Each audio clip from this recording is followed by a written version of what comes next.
जय गुरुदेव दोस्तों। सतगुरु रविदास जी महाराज फरमाते हैं, बनत रविदास रंककार, गुण गावत साध साधो भय सहज पार। सतगुरु रविदास जी महाराज वर्णन करते हैं कि रंग रूप से रहित प्रभु के गुण का कर संत जन सहज अवस्था में पहुंचकर मुक्त हो गए हैं। जिन्होंने उस प्रभु के नाम का सिमरन किया, जिन्होंने उस मुक्ति के दाता के नाम का सिमरन किया, वे लोग उस भव सागर को पार कर गए।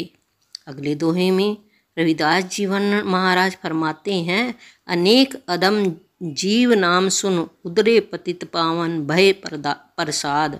सतगुरु रविदास जी महाराज चारण करते हैं कि अनेकों जीव जिन्हें ब्रह्म वंश लोग नीच जाति के समझते हैं, जिन्हें अछूत जाति के समझते हैं, जिनको निचले वर्ग का समझते हैं, वो जीव प्रभु का पावन नाम सुनकर मुक्त हो गए हैं।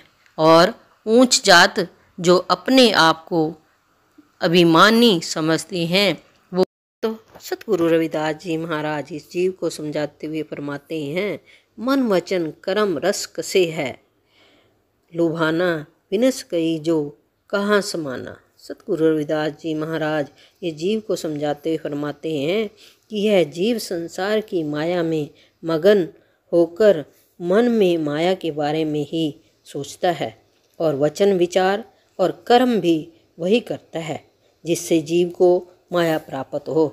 इस तरह वह मन वचन और कर्म के कारण रसों में मगन रहता है, पर उसे यह मालूम नहीं जब मर जाएगा तो कहाँ जाकर समाना है।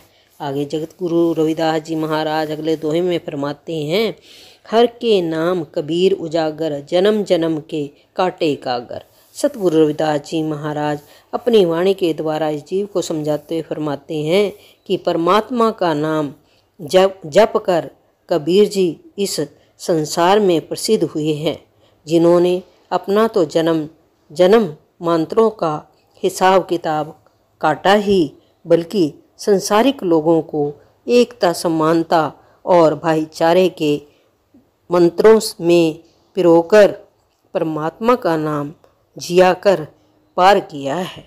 सतगुरु रविदास जी महाराज सतयुग सतु त्रेता युग द्वापर पूजाचार, तीनों युग तीनों उंदड़े कल केवल नाम आधार।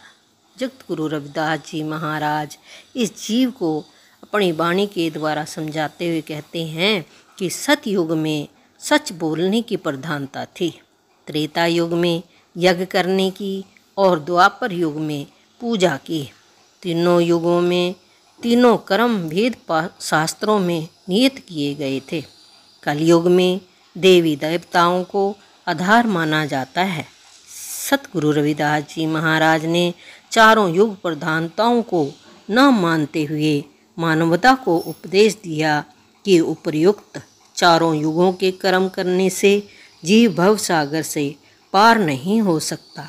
यह बात समझाकर भी कोई कह नहीं सकता कि इन कर्मों के करने से मुक्ति मिलती है। मुक्ति तो केवल प्रभु प्रेम से मिलती है। जय गुरुदेव दोस्तों। वीडियो अच्छी लगे लाइक करिए, शेयर करिए, सब्सक्राइब करिए, कमेंट करिए, बेल आइकन को हिट करिए। धन्यवाद।